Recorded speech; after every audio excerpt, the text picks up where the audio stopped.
The morning sun cast long shadows across Fort Henderson's main gate as Private Jake Morrison adjusted his uniform for the third time in 10 minutes. At 19, he was still getting used to the weight of responsibility that came with his position at one of the country's most secure military installations. The crisp autumn air carried the scent of fallen leaves and the distant sound of morning drills echoing from the training grounds. Jake had been stationed at the gate for exactly 3 weeks, and, in that time, he developed what he considered an expert eye for spotting trouble.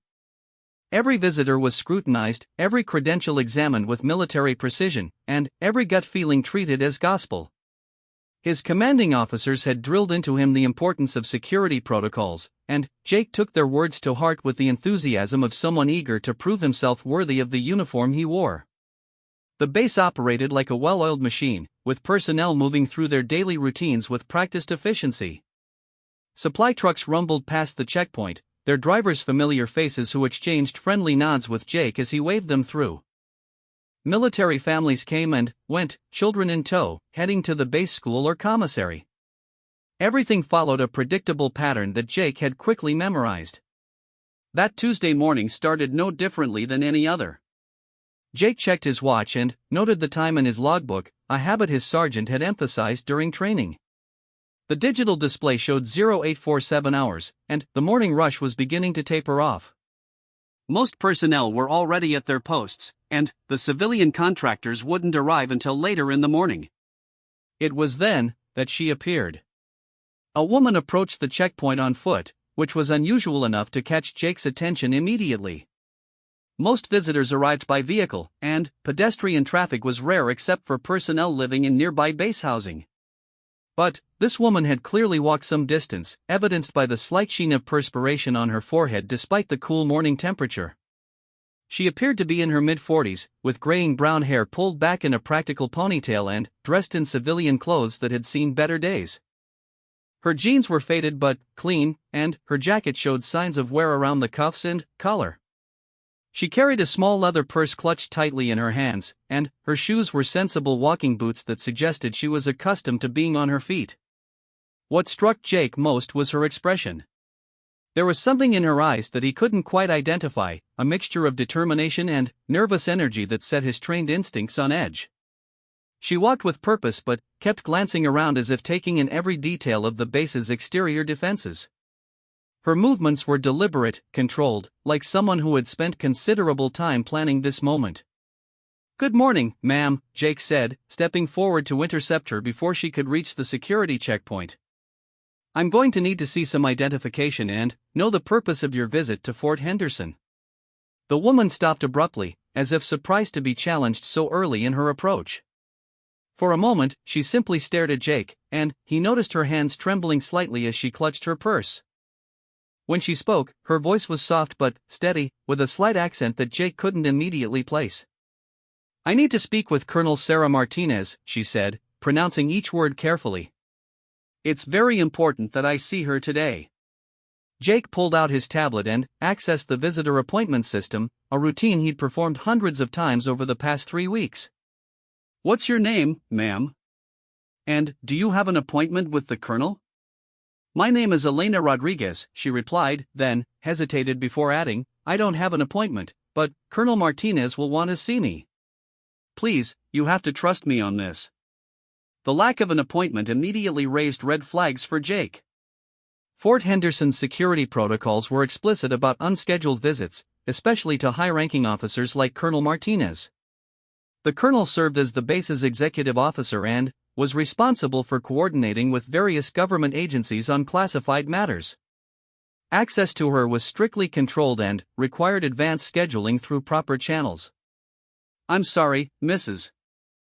Rodriguez," Jake said, using his most professional tone, "but I can't allow entry to the base without proper authorization. Colonel Martinez has a very busy schedule, and all visits must be arranged in advance through the appropriate departments." Elena's face fell, and, for a moment, Jake thought she might simply turn around and leave. Instead, she took a deep breath and stepped closer to the checkpoint barrier. "You don't understand," she said, her voice gaining urgency. "I've traveled a very long way to get here. Colonel Martinez knows me, even if she doesn't expect me. please, just call her office and tell her that Elena Rodriguez is here. Jake shook his head firmly. Ma'am, I appreciate your situation, but I have my orders. Without proper documentation and authorization, I can't allow civilians onto the base.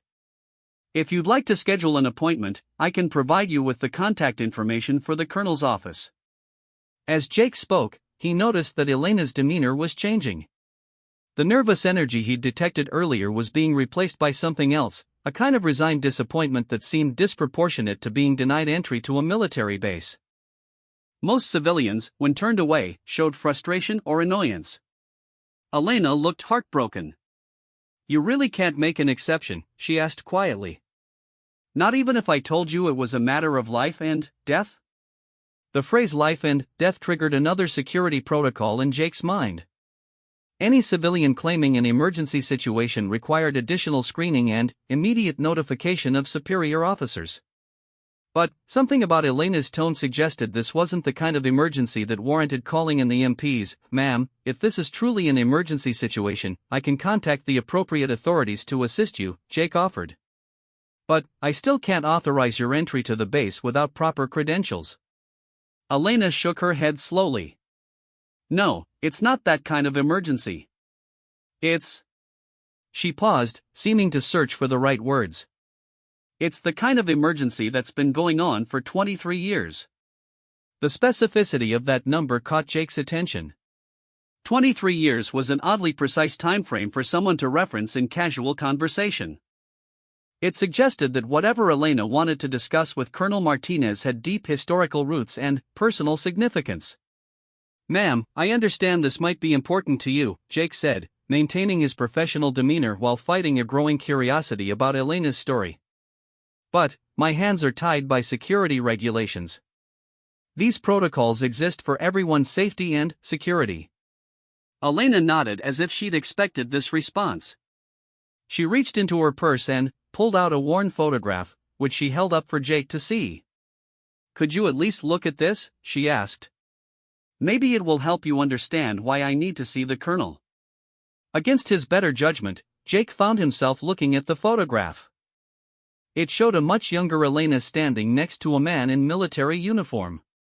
The man appeared to be in his 30s, with the bearing and posture of a career soldier. They were standing in front of what looked like base housing, with military vehicles visible in the background. That's my husband, Miguel, Elena said quietly. Staff Sergeant Miguel Rodriguez. He was stationed here at Fort Henderson 23 years ago. Jake studied the photograph more carefully. There was something familiar about the setting, and he realized the housing units in the background matched the architecture of the family quarters that still stood on the opposite side of the base. The photograph appeared genuine, though the clothing and vehicles visible in the background clearly dated it to the early 2000s. Ma'am, I can see this photograph has personal significance for you, Jake said, handing it back to her.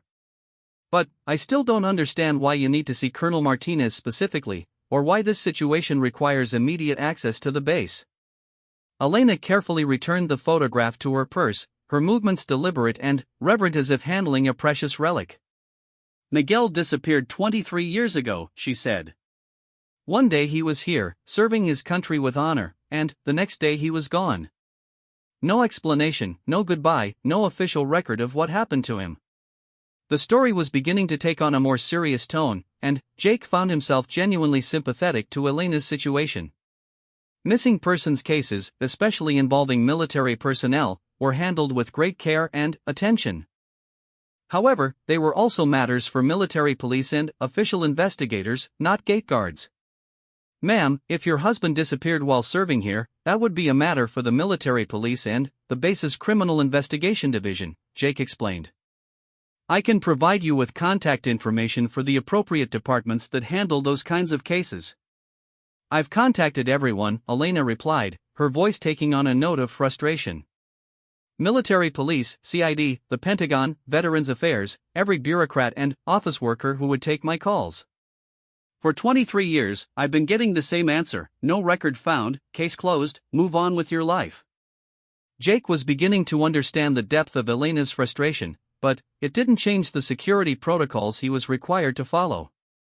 Military installations dealt with family members seeking information about missing or deceased service members regularly, and there were established procedures for handling such situations.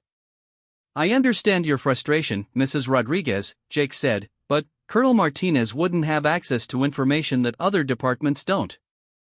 If the official channels haven't been able to help you, I'm not sure how the colonel would be different."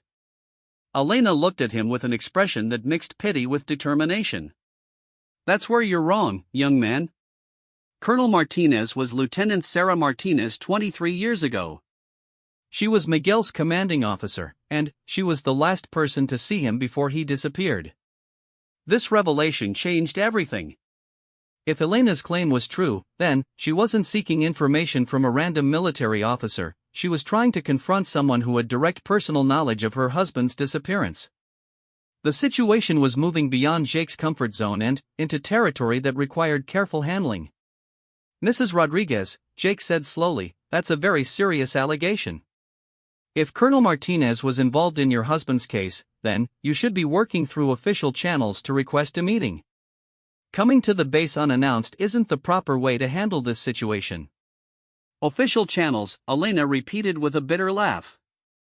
"Do you know how many official channels I've exhausted over the past 2 decades? How many forms I've filled out, how many phone calls I've made, how many letters I've written that never received responses?" Jake could see tears beginning to form in Elena's eyes, and he felt a growing conflict between his duty to enforce security protocols and his human sympathy for her situation. Military families sacrificed enormously in service to their country, and the idea of someone losing a spouse without explanation was genuinely heartbreaking. "I'm sorry for what you've been through," Jake said sincerely, "but I still can't authorize your entry to the base. If you believe Colonel Martinez has information about your husband's disappearance, you need to work through proper legal channels to compel her cooperation." Elena wiped her eyes with the back of her hand and looked at Jake with renewed determination. "I tried legal channels. I hired lawyers, filed Freedom of Information Act requests, even contacted my congressional representatives. Every door I try to open leads to another locked door. Someone has gone to great lengths to bury whatever happened to Miguel." The suggestion of a cover-up added another layer of complexity to Elena's story. Jake had heard rumors of classified operations and compartmentalized information that even base personnel weren't privy to, but those were the kinds of conspiracy theories that circulated among junior enlisted personnel during late-night guard duty conversations. "Ma'am, I don't know anything about cover-ups or classified information," Jake said. "What I do know is that I have orders to follow, and those orders don't allow me to let civilians onto the base without proper authorization." "I'm sorry, but that's final." Elena studied Jake's face for a long moment, as if trying to gauge whether there was any flexibility in his position. Finally, she reached into her purse again and pulled out a small plastic card. "What if I told you I do have authorization to be here?" Jake looked at the card Elena was holding, but she kept it positioned so he couldn't see its details clearly. "Ma'am, if you have proper identification and authorization, please present it for verification." "Before I show you this," Elena said, "I need you to understand something. What you're about to see is going to change everything you think you know about this situation. Are you prepared for that?" The dramatic build-up struck Jake as unnecessarily theatrical, and he felt his patience beginning to wear thin. "Ma'am, either you have proper authorization or you don't. There's no mystery here, just show me your credentials and we can proceed accordingly." Elena took a deep breath and extended the card toward Jake. As he reached for it, she said quietly, "My name isn't really Elena Rodriguez. It hasn't been for 23 years. Jake took the card and looked at it, expecting to see a standard civilian identification document. Instead, he found himself holding what appeared to be a military-dependent ID card, but one unlike any he'd seen before. The photograph showed the same woman standing before him, but younger, and the name on the card made his blood run cold. The card identified its bearer as Elena Martinez, wife of Colonel Miguel Martinez, with an authorization level that Jake had never encountered before. "I don't understand," Jake said, looking back and forth between Elena and the identification card. "This says Martinez, but you told me your name was Rodriguez, and you said your husband was a staff sergeant." Miguel Rodriguez was the identity my husband assumed when he was assigned to deep cover operations, Elena explained. His real name was Miguel Martinez, and he held the rank of major when he disappeared. The woman you know as Colonel Sarah Martinez is actually his sister. Jake felt the world shifting beneath his feet as Elena's words sank in. If what she was saying was true, then, she wasn't a random civilian seeking information about a missing husband. She was family to one of the base's highest-ranking officers, and her husband had been involved in classified operations that required false identities. "This is impossible," Jake said, though even as he spoke the words, he was studying the identification card more carefully. The security features appeared authentic, and the authorization codes were formatted correctly according to his training. "If this is real, why didn't you just show it to me immediately?" Elena smiled sadly. "Because I wanted to see how thoroughly my husband's disappearance had been buried. The fact that a gate guard at his last known duty station had never heard of Major Miguel Martinez tells me everything I need to know about how deep this cover-up goes." Jake's mind was racing as he tried to process the implications of Elena's revelation. If her identification was genuine, then she had every right to access the base, and his refusal to admit her could be seen as a serious breach of protocol. But if it was fraudulent, then he was dealing with someone who had gone to extraordinary lengths to create convincing false documents. "Ma'am, I'm going to need to verify this identification through proper channels," Jake said, reaching for his radio. "This situation is beyond my authority to handle independently." "Wait," Elena said, placing a gentle hand on Jake's arm. "Before you call your superiors, you should know that verifying my identity is going to set off alarms throughout the chain of command. People who have worked very hard to keep Miguel's disappearance quiet are going to be very unhappy that I've surfaced." The warning sent a chill down Jake's spine. He was beginning to realize that he'd stumbled into something far more complex and potentially dangerous than a simple security screening. Elena's story was painting a picture of institutional cover-up and family betrayal that challenged everything Jake thought he knew about military honor and transparency. "What exactly are you asking me to do?" Jake asked quietly. "I'm asking you to let me walk through that gate and confront my sister-in-law about what really happened to my husband," Elena replied. "I'm asking you to help me get the truth that's been denied to me for 23 years. Jake looked at the identification card in his hands, then at Elena's face, searching for any sign of deception or manipulation. What he saw was exhaustion, determination, and a deep sadness that couldn't be faked. Whether her story was true or not, she clearly believed every word she was telling him. "Mrs. Martinez," Jake said slowly, testing the name. "If I let you onto this base and your story isn't what you claim it is, my career is over before it started. If I don't let you on and your identification is genuine, I could face serious disciplinary action for impeding an authorized dependent." "I understand the position I'm putting you in," Elena said softly. "But, consider this, if my husband really did disappear under mysterious circumstances while serving his country, don't I deserve to know the truth? Don't you have a duty as a soldier to help uncover that truth?" Jake felt the weight of decision pressing down on him like a physical force. Everything in his training told him to follow protocol, call his superiors, and let them handle the situation. But Elena's story, if true, represented exactly the kind of injustice that he joined the military to fight against. "If I let you through," Jake said finally, "what happens next?" "You can't just march up to the colonel's office and demand answers." Elena reached into her purse one more time and pulled out a folded piece of paper. "I've been planning this moment for years. I know exactly where Sarah's office is, I know her schedule, and I know the questions I need to ask. All I need is someone to give me the chance to ask them."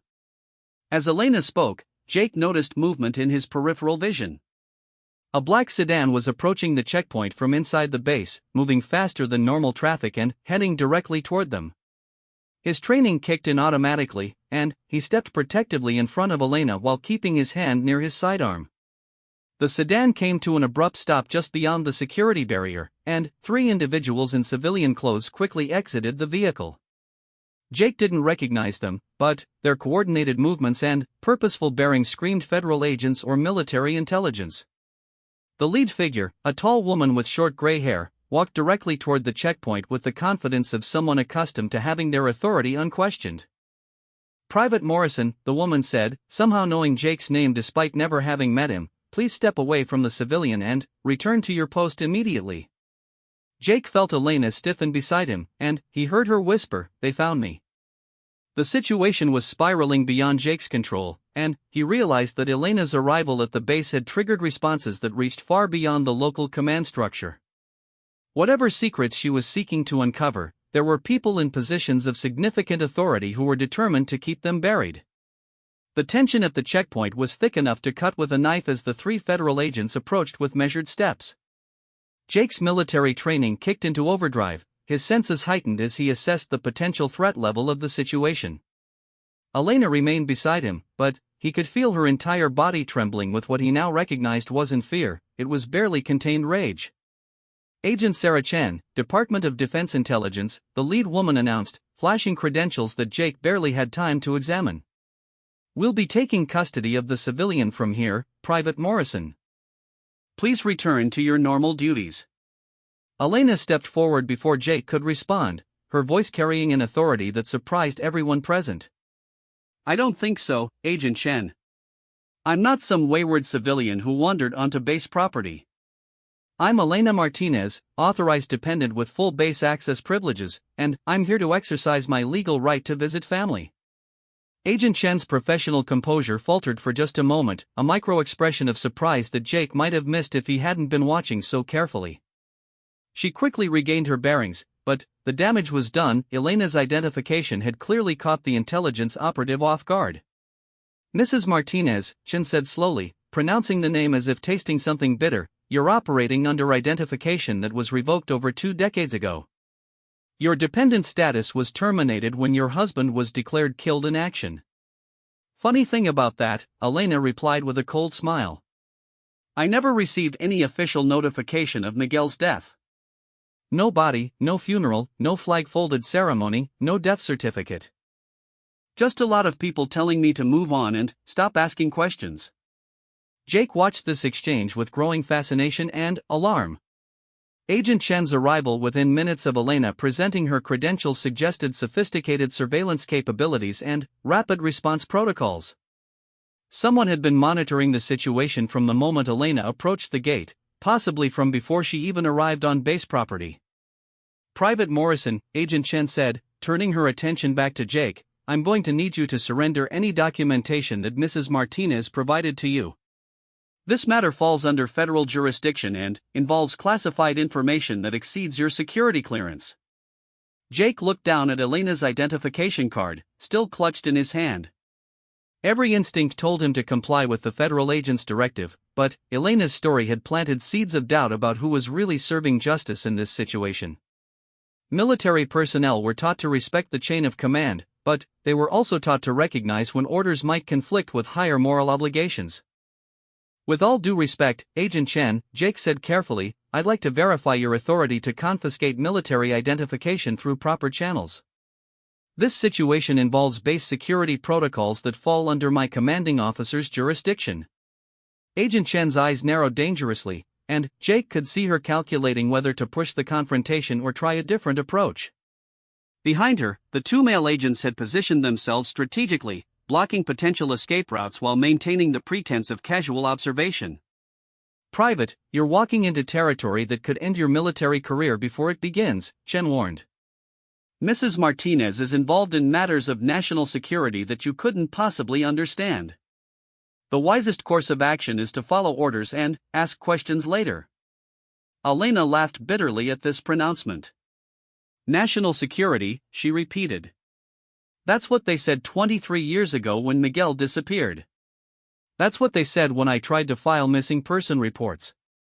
That's what they said when I hired lawyers and contacted congressmen. Always national security, never any actual answers." Jake found himself at the center of a conflict that seemed to encompass decades of institutional secrecy and personal tragedy.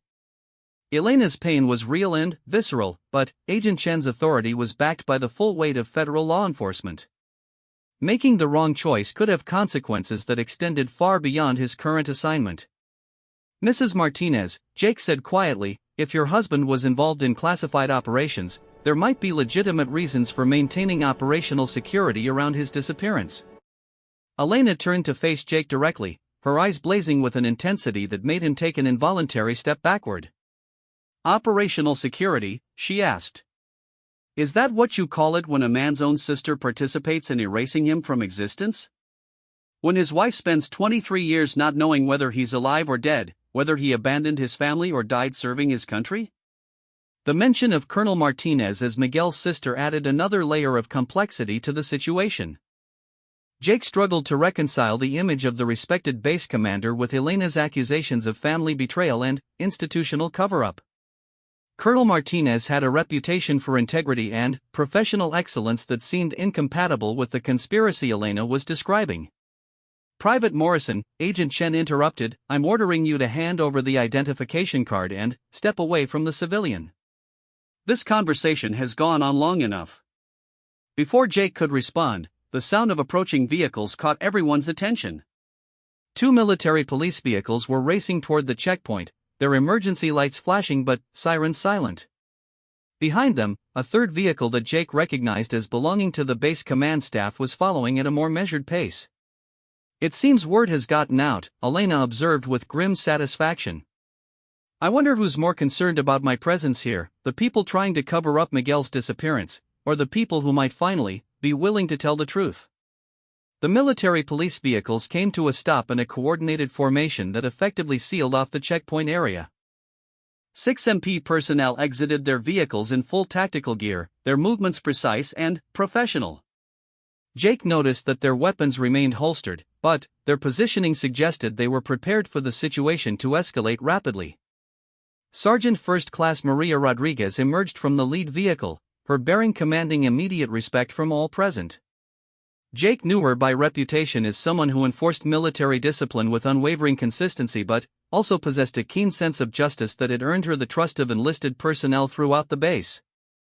"Private Morrison," Sergeant Rodriguez called out, "please provide a situation report." Jake felt relief wash over him as a familiar authority structure reasserted itself over the chaos that had been building around him. "Sergeant, this civilian presented dependent identification claiming base access privileges. Agent Chen has questioned the validity of the documentation and requested that I surrender it to federal custody." Sergeant Rodriguez approached the group with measured steps, her eyes taking in every detail of the scene. She examined Agent Chen's credentials carefully, then turned her attention to Elena with professional interest rather than hostility. "Ma'am, I'm Sergeant Rodriguez with Fort Henderson Military Police. Could you please state your full name and the purpose of your visit to the base?" "Elena Martinez," she replied clearly. "I'm here to speak with Colonel Sarah Martinez about the disappearance of my husband, Major Miguel Martinez, who was last seen on this base 23 years ago." Sergeant Rodriguez's reaction was subtle but noticeable to Jake's trained eye. The mention of Major Miguel Martinez had clearly registered with the MP sergeant, suggesting that the name wasn't entirely unknown to base personnel despite the supposed cover-up Elena had described.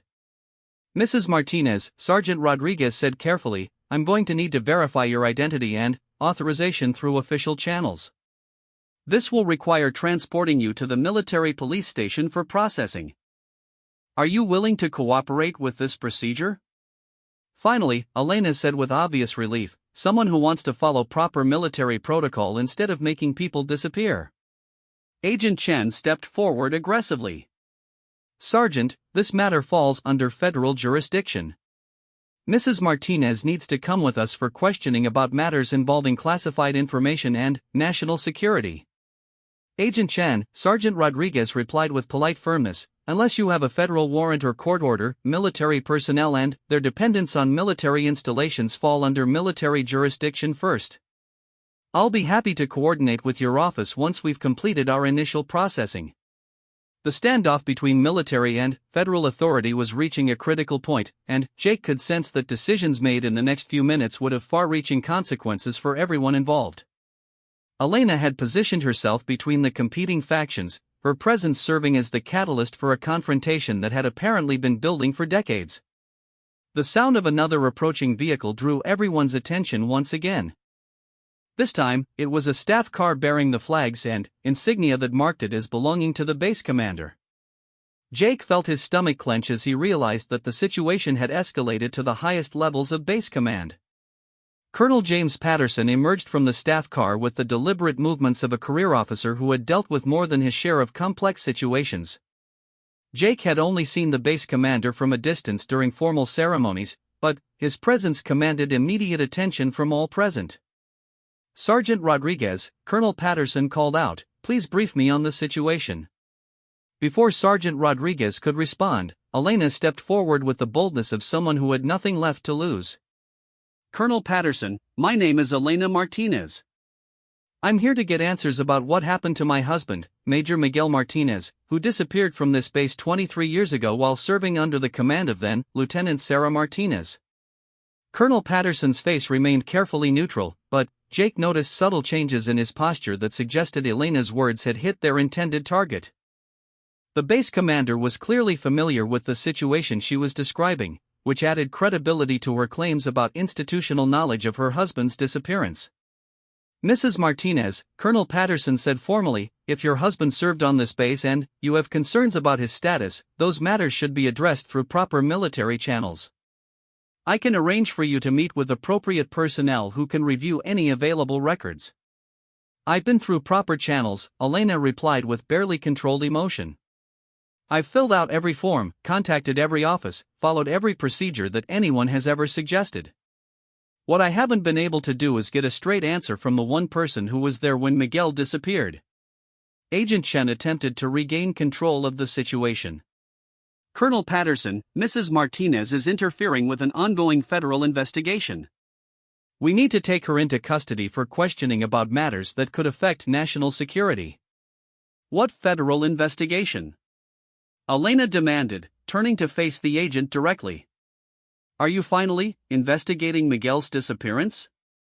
Or are you investigating me for having the audacity to ask questions about what happened to my husband?" The exchange was revealing more than Jake suspected anyone intended. Agent Chen's mention of an ongoing investigation suggested that Miguel Martinez's case was still active in some capacity, contradicting the claims that no records existed of his disappearance. Colonel Patterson held up a hand to silence the growing argument.